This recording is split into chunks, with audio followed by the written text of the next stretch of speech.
आपली संस्कृती, आपले संस्कार सदा राहू दे आपल्या सोबत. भारताच्या महान ग्रंथांचे आणि काव्यांचे संपूर्ण संकलन. सबस्क्राईब करा तिलक.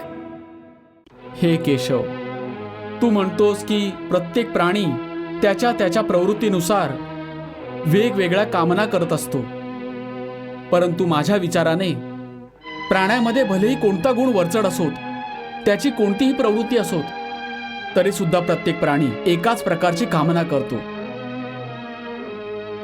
अर्थात प्रत्येक प्राणी केवळ सुखाचीच कामना करतो, दुःखाची कामना कोणीही करत नाही. त्याला कधीही दुःखी व्हायचं नसतं, त्यामुळे सदैव सुखासाठी प्रयत्न करत राहतो. भले मग तो प्राणी राजा असोत वा रंक असोत, स्त्री असोत वा पुरुष. तू बरोबर बोलतोयस अर्जुना की सगळे सुखाचीच कामना करत असतात, परंतु सुखाची परिभाषा प्रत्येक व्यक्तीच्या प्रवृत्ती आणि रुचीप्रमाणे बदलत जाते. एखाद्या साधू पुरुषाला दुसऱ्याला सुख देऊन सुख मिळतं, दुसऱ्याचं सहाय्य करून तो आनंदी होत असतो.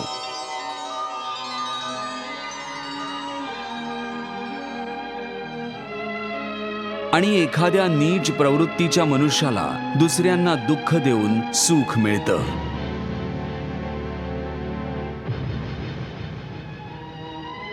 दुसरा सुखी असेल तर त्याला दुःख होतं. याचमुळे सुख आणि दुःखाची परिभाषा आपापल्या प्रवृत्ती आणि रुचीनुसार प्रत्येक प्राण्याकरता वेगवेगळी आहे. तसंही कुणालाही चिरकाळ सुख मिळतं का? नाही मिळत. ना सुख चिरकाळ टिकतं ना दुःख टिकतं. परंतु हे केशव, काय सुख चिरकाल टिकणारं नसेल? सुख चिरकाल कसं टिकू शकतं पार्थ? हे विश्व तर परिवर्तनशील आहे. इथे क्षणोक्षणी परिवर्तन होत असतं पार्था. परिवर्तन तर प्रकृतीचा नियमच आहे. इथे कोणतीही वस्तू चिरकाल टिकत नाही. तुला आठवत असेल, मी तुला याआधीच सांगितलं होतं की आपल्या शरीराच्या अवस्था देखील चिरकाल टिकत नाहीत. मग सुख आणि दुःख कसं काय चिरकाल टिकेल? याचाच अर्थ आहे की सुखाच्या साथीने मनुष्याला दुःख देखील भोगावं लागतं. होय पार्था, सुख आणि दुःख एकाच चक्राच्या दोन अर्धगोलांप्रमाणे आहेत. हे चक्र फिरतच राहतं, फिरतच राहतं. कधी प्राणी सुखात हसतो,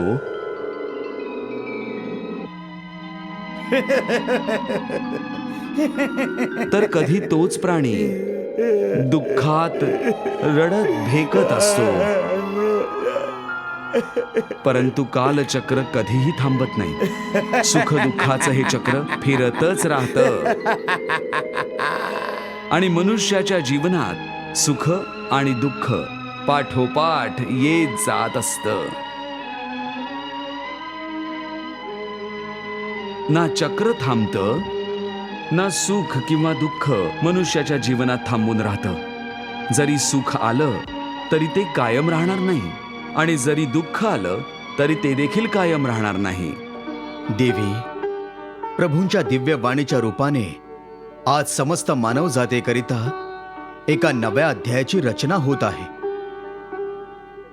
प्रभू किती सोप्या आणि प्रभावी शब्दांमध्ये जीवनांची रहस्य समजावीत आहेत. कर्मयोगांची गुंतागुंत सोपी करून ते सांगतायत.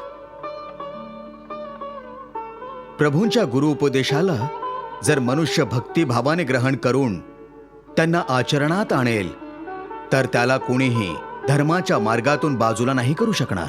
म्हणूनच हे पार्था, अनासक्त योगाद्वारे इच्छांवर विजय मिळवणं अत्यावश्यक आहे. कारण इच्छापूर्ती होऊन सुद्धा कधी झाल्यासारखी वाटत नाही. मनुष्य म्हातारा होतो, परंतु आसक्ती जनित इच्छा कधी म्हाताऱ्या होत नाहीत, कधीच म्हाताऱ्या होत नाहीत.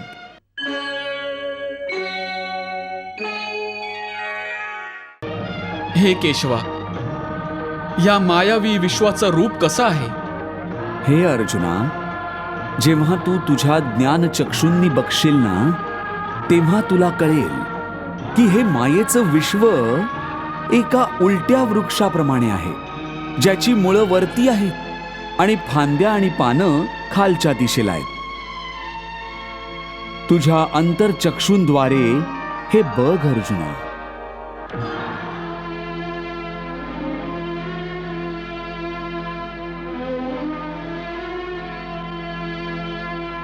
हे केशवा, मी या विश्ववृक्षाला बघू शकतो. याची मुळं वरती आहेत आणि ती तुझ्यातून निर्माण झालीत.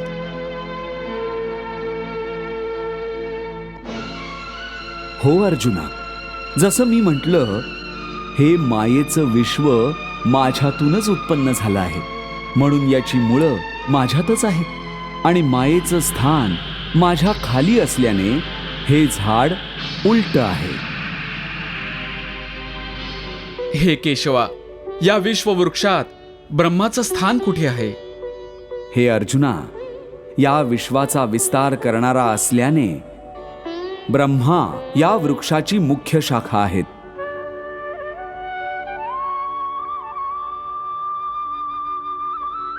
आणि वेद याची पानं आहेत.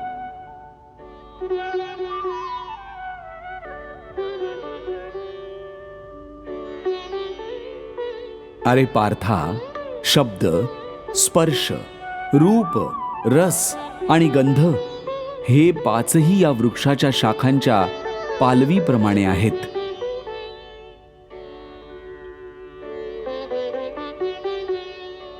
हे पार्था, या माया वृक्षाचं सत, रज आणि तम या तिन्ही गुणांच्या जलाने सिंचन केलं जातं.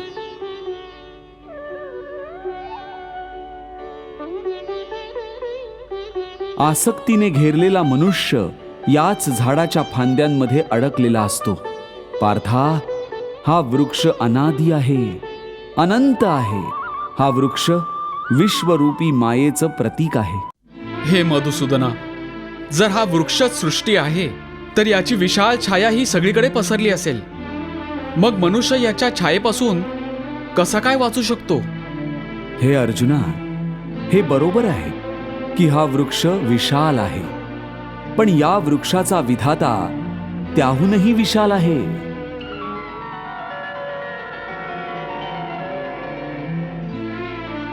हे अर्जुना, जेव्हा तू ज्ञान आणि वैराग्याच्या तलवारीने या विश्ववृक्षाला कापून टाकशील,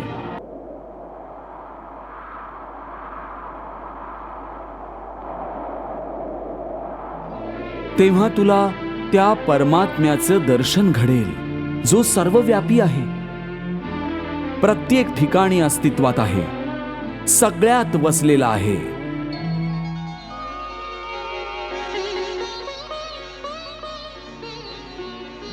म्हणून पार्था, तू मला शरण ये.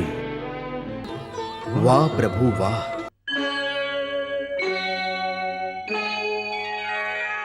म्हणूनच मी तुला समजावतोय की केवळ शरीर मरत असतं, आत्मा मरत नाही. म्हणूनच तू शरीराचा मोह सोडून दे, त्यांच्या मृत्यूचा शोक सोडून दे, परंतु तुझ्या मनाला ते सत्य मान्य करायचंच नाहीये. तू बरोबर बोलतोयस केशव. मला तुझं बोलणं समजतं तर आहे, परंतु माझं मन ते मान्य का करत नाहीये? याचं कारण काय आहे? याचं कारण आहे तो साखळदंड, जो तुझ्या मनाने स्वतः भोवतीच गुंडाळून घेतलाय. कोणता साखळदंड? नात्यांचा साखळदंड. हा नात्यांचा मोह की हा माझा भाऊ आहे, हा माझा मामा आहे, हा माझा सासरा आहे, हे पितामह आहेत.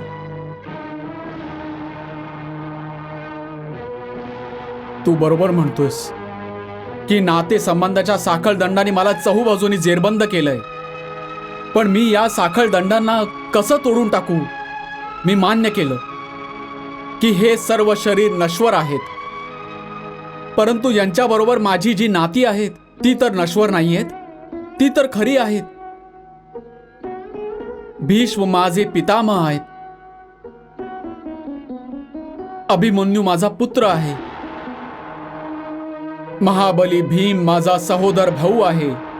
ही नाती तर खरी आहेत. भले या सर्वांची शरीरं मरून जातील, परंतु या सर्वांसोबत माझी जी नाती आहेत ती तर नाही न मरायची. जसं आज माझे पिता महाराज पंडूचे शरीर नाहीये, परंतु माझे पिता आज देखील महाराज पंडूच आहेत. पिता पुत्रचे ते पवित्र नातं तर समाप्त झालेलं नाही. या नात्यांच्या त्या पावित्र्यावर मग मी कसा प्रहार करू? शरीर जरी विसरून गेलो तरी माझ्या आजोबांशी असलेल्या नात्यावर बाण कसा मारू? माझ्या भावाशी असलेल्या नात्यावर तलवार कशी चालवू? अर्जुना, हे संबंध, ही नाती सर्व या जन्मातलं आहे. या जन्माच्या आधी किंवा या जन्माच्या नंतर या नात्यांचं कोणतंही अस्तित्व नाही. हे काका, मामा, भाऊ, पुत्र, पितामह मागल्या जन्मात कुठे होते? तुझे कोण लागत होते? आणि पुढल्या जन्मात हे कोण असतील?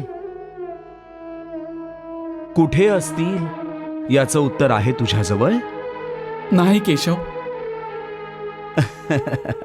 म्हणूनच म्हणतोय की जर शरीर नश्वर आहे तर ही नाती देखील नश्वरच आहेत. कारण ही सगळी नाती शरीराची आहेत. आणि हे जे तू तुझ्या पित्याचं उदाहरण दिलंस की त्यांचं तुझं पिता पुत्रांचं नातं समाप्त नाही झालं, तर हा देखील तुझा भ्रमच आहे, अज्ञान आहे. केवळ तुझ्या मनात अजूनपर्यंत ते नातं जिवंत आहे, कारण तू अजूनही त्याच जन्मात आहेस. परंतु तुझे पिताश्री या क्षणी ज्या कुठच्या योनीमध्ये असतील त्यांच्यासाठी ते नातं समाप्त झालेलं आहे. वडिलांची गोष्ट सोडून दे, तुझ्या बाबतीत बोल. मागल्या जन्मात जेव्हा तुझा मृत्यू झाला असेल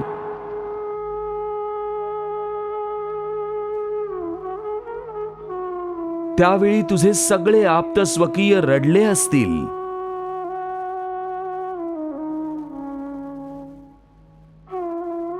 तुझ्या पत्नीने, तुझ्या पुत्राने खूप विलाप केला असेल.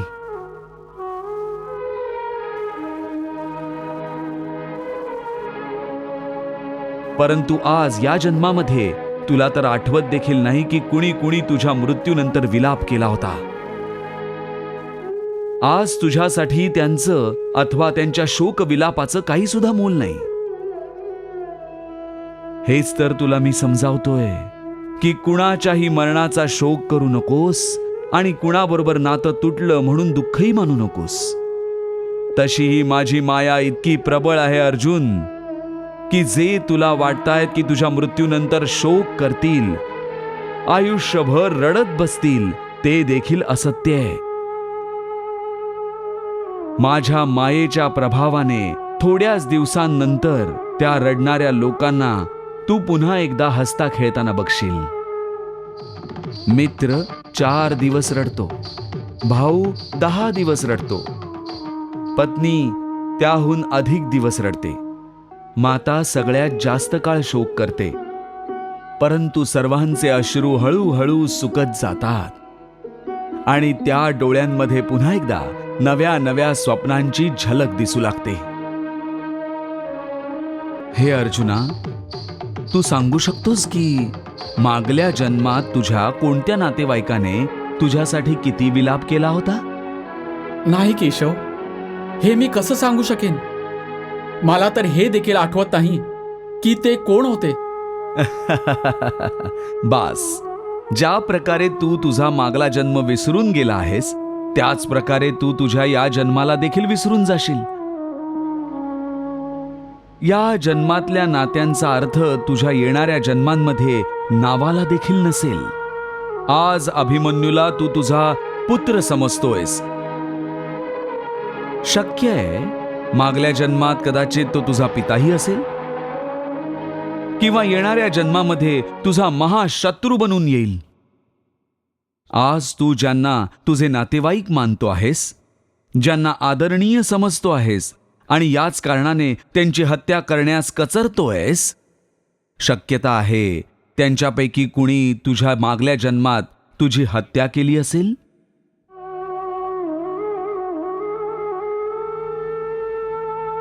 किंवा तूच पुढच्या जन्मात त्यांची हत्या करशील.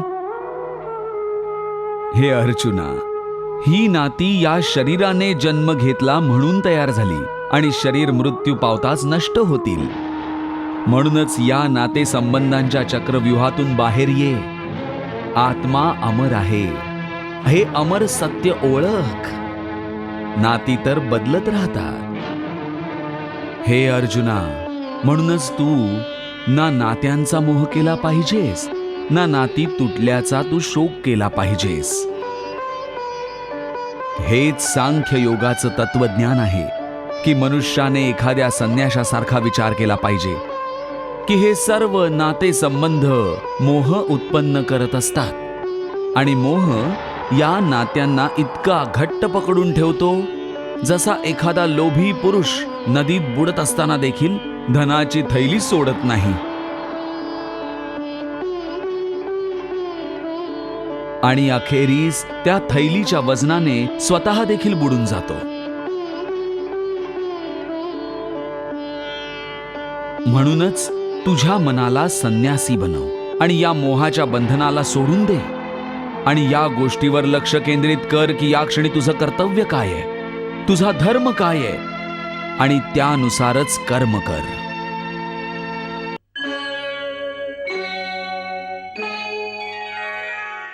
हे अर्जुना, मनुष्याला अहमच्या बाधेची मदिरा पाजून बेशुद्ध करणारा पाखंडी केवळ मनच आहे. पार्था, व्यक्तीच्या शरीराचं एक अदृश्य अंग आहे मन, जे दिसत नाही, पण तोच सर्वात शक्तिशाली भाग आहे शरीराचा. मनाच्या हातात मोह मायेचं जाळं आहे, ज्यात ते मनुष्याच्या इच्छा टाकत राहतं आणि त्याला स्वतःच्या कैह्यात ठेवतं. या मनाला शरीराचा देखील मोह असतो, होणाऱ्या आनंदाचा देखील मोह असतो आणि त्याच्या दुःखांचा सुद्धा. आनंदात आनंदाची उत्फुल्ल गाणी गातं, तर दुःखात दुःखाची गाणी गुणगुणत बसतं. आपल्या दुःखात दुसऱ्यांना सामील करून घेताना त्याला आनंद होत असतो. कोणत्याही प्राण्याला त्याचं मन जीवनाच्या अंतापर्यंत त्याच्या जाळ्यातून निसटू देत नाही. दोरीने बांधून ते त्याच्याकडून वेगवेगळे नाच करून घेतं. ते जीवाला इतकी देखील सवड देत नाही की जीव त्याच्या अंतर्मनात डोकावून त्याच्या आत्म्याची ओळख पटवून घेईल, ज्यामुळे आत्म्याच्या आत ज्या परमात्म्याचा प्रकाश आहे त्या परमात्म्याचा त्याला साक्षात्कार होऊ शकेल. हे पार्था, प्राण्याकरता गरजेचं आहे की प्राण्याने आपल्या मनावर नियंत्रण मिळवून आपल्या आत डोकावून आत्मशोध घ्यावा. तेव्हा त्या आत्म्यामध्ये त्याला परमात्म्याचा प्रकाश स्पष्ट दिसू शकेल.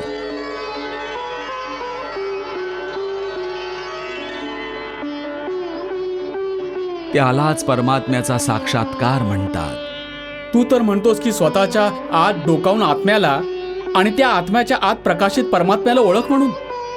अर्थात आत्म्यापासून वेगळं कोणीतरी असेल जो आत्म्याला ओळखू शकेल. ज्याला तू सांगतोयस की आत्म्याला ओळख म्हणून, कोण ओळखू शकेल अंतरात्म्याला? तुझं मन. मन? हो, तुझं मन.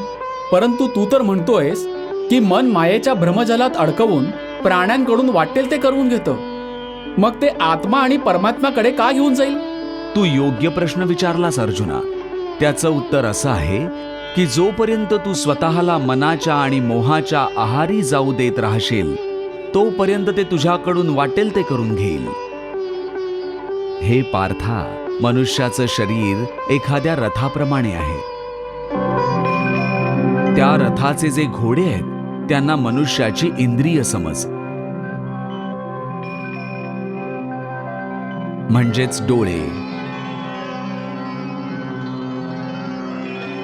नाक,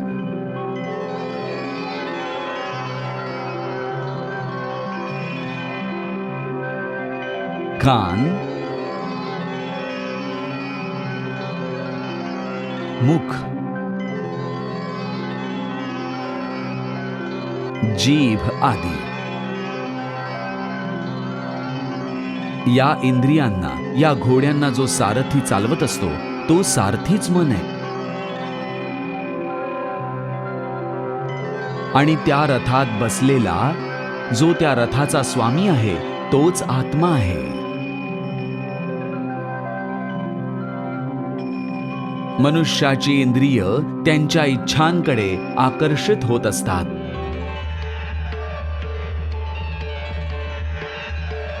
आणि त्यांचं मन इंद्रियांना त्यांच्या इच्छांच्या दिशेने दौडवत असतं. हे तोपर्यंतच होऊ शकतं जोपर्यंत जीवात्मा त्याच्या मनाला त्यांच्या नियंत्रणात नाही आणत.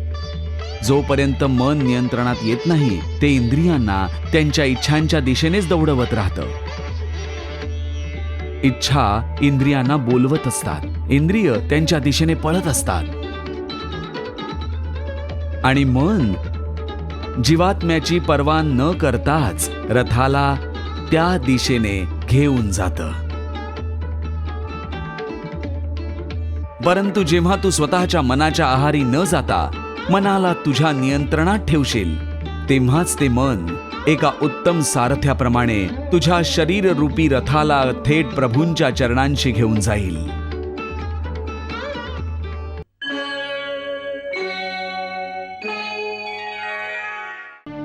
हे कृष्ण, तू म्हणतोयस की स्थितप्रज्ञ बनण्यासाठी मनाच्या दिव्याची ज्योत स्थिर ठेवा, अर्थात मनाला इथे तिथे डोलू देऊ नका.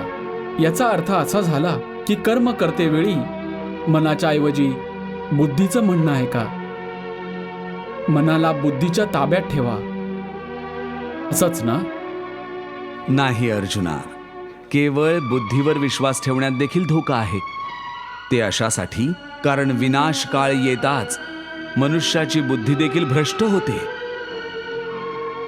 अर्थात जेव्हा विपरीत समय येतो तेव्हा मनुष्याची स्वतःची बुद्धीच त्याला चुकीच्या मार्गाने घेऊन जाते. हे मधुसूदन, मनुष्याने ना त्याच्या मनाच्या इच्छेनुसार काम करावं, न त्याने त्याच्या बुद्धीचा सल्ला मानावा. तर मग मनुष्याने बिचाऱ्याने करायचं तरी काय अशा वेळी? अशा स्थितीमध्ये आपल्या प्रवृत्तीच्या विरुद्ध कुणी कसं काय जीवन जगावं मग? हे मधुसूदन, मुक्ती आणि मोक्षाच्या मार्गाने जाण्यासाठी कुणी मनुष्य त्याची प्रवृत्ती कशी बदलू शकतो?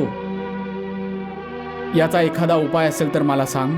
प्रवृत्ती बदलण्यापूर्वी हे जाणून घेणं आवश्यक आहे की प्रवृत्ती बनते तरी कशी.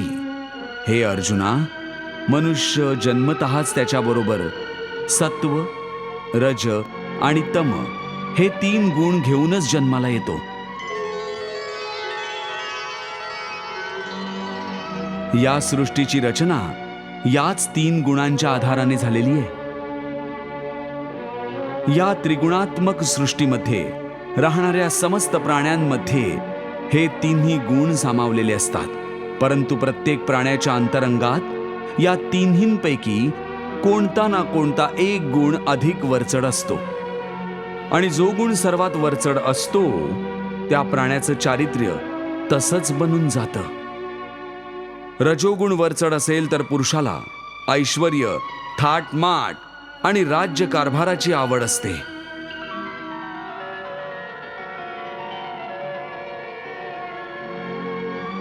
तमोगुण असणारा आळशी आणि प्रमाद करणारा असतो.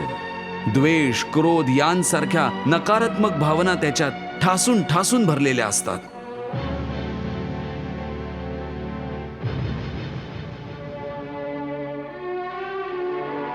आणि सत्वगुण असणारा?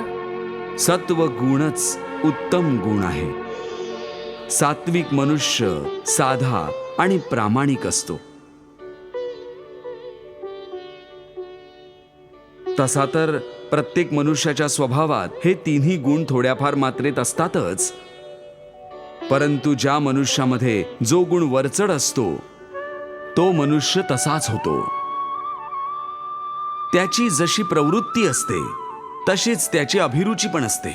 त्यामुळे प्रत्येक मनुष्य त्याची प्रवृत्ती आणि त्याच्या अभिरुचीनुसार कामना करत असतो.